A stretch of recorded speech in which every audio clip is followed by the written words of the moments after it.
आमच्या मागण्या जोपर्यंत पूर्ण होत नाहीत तोपर्यंत आम्ही उठणार नाहीये। जर आपण बघितलं तर हे विद्यार्थी सर्व आक्रमक झालेले आपल्याला पाहायला मिळतात। काही विद्यार्थी उपोषणावर ठाम आहेत, त्यांचं आंदोलन या ठिकाणी सुरू आहे। आपण जागा येणार होत्या संभ्रमावस्था निर्माण केली आहे आयोगाने नोटिफिकेशन अतिशय स्पष्टपणे काय सांगितलं नाही, जागा वाढल्या केलेला आहे। सांगितलं नाही, काय सांगितलं नाही विद्यार्थ्यांमध्ये एकमुखी मागण्या आहेत, कुठल्याही प्रकारची मागणी आता पूर्ण झालेली नाही। आयोग पूर्णपणे आणि सरकार संभ्रम निर्माण करण्याचा प्रयत्न या ठिकाणी करत आहे, परंतु विद्यार्थ्यांचं पूर्ण एकजुटीनं आंदोलन चालू आहे आणि चालूच राहणार नाही। जोपर्यंत आमच्या पूर्ण मागण्या पूर्ण होत नाही तोपर्यंत आंदोलन पूर्णपणे चालू राहणार आहे। आयोगाचं अजून पूर्णपणे नोटिफिकेशन आलेलं नाहीये, संभ्रम निर्माण केलेला आयोगाने। ॲग्रेज जागा वाढल्या किंवा ज्याला कंबाईनच्या जागेची मागणी आमच्या पूर्ण आहे ती पूर्ण केली नाही आयोगाने। त्यामुळे आयोगाने फक्त गोलमोल उत्तर दिलेलं आहे आम्हाला, त्यामुळे आमचं आंदोलन स्थगित होणार नाहीये जोपर्यंत ग्रुप सीची जे स्किल टेस्ट झाले। तर संतप्त झालेल्या परीक्षार्थींच्या भावना आपण पाहिलेल्या आहेत। आयोगाने दिशाभूल केलेली आहे, कोणतीही स्पष्टता ट्विटच्या मार्फत मिळत नाहीये अशी भावना त्यांनी व्यक्त केलेली आहे आणि त्याचमुळे लवकरात लवकर या ट्विटच्या माध्यमातून आपला जो मेसेज त्यांनी पाठवलेला आहे त्यामध्ये स्पष्टता यावी अशी मागणी त्यांनी केली आहे।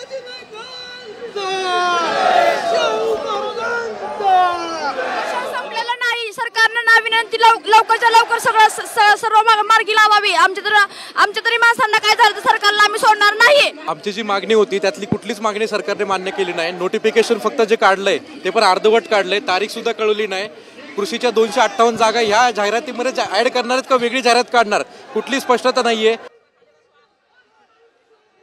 विद्यार्थ्यांना या ठिकाणी भोवळ सुद्धा आलेले आहे। अन्नाचा त्याग गेल्या 2 दिवसांपासून या परीक्षार्थींनी केलेला आहे, तसंच आम्ही पाण्याचा सुद्धा आता त्याग करू असा थेट इशाराच त्यांनी आयोगाला दिलेला आहे आणि या संदर्भात लवकरात लवकर स्पष्टता यावी अशी त्यांची मागणी आहे। आम्ही आमच्या मागण्यांवर ठाम आहोत, जोपर्यंत आम्हाला स्पष्टता येत नाही तोपर्यंत आम्ही आंदोलन मागे घेणार नाही। तसंच दिशाभूल केली जाते आयोगाच्या माध्यमातून असा थेट आरोप सुद्धा इथल्या परीक्षार्थींनी आंदोलनामध्ये सहभागी झालेल्या विद्यार्थ्यांनी केलेला आहे।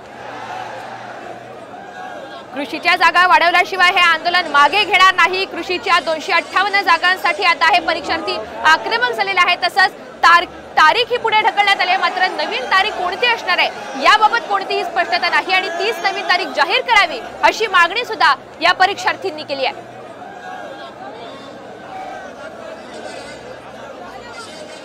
पुण्यामध्ये गेल्या 2 ते 3 दिवसांपासून हे आंदोलन सुरू होतं।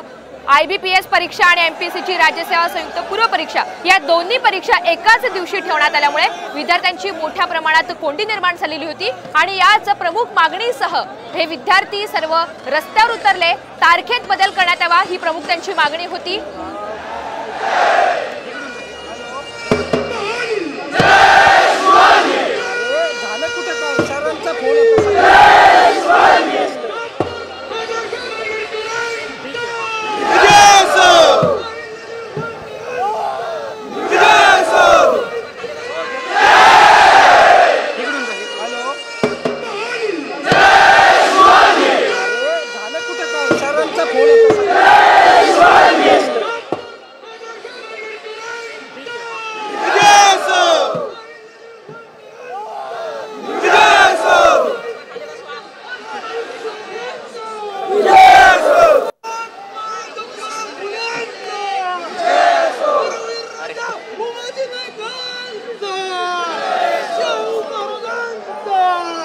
काही वेळापूर्वीच आंदोलनादरम्यान परीक्षार्थी आणि पोलीस यांच्यामध्ये बाचाबाची झालेली होती, त्याची सुद्धा दृश्य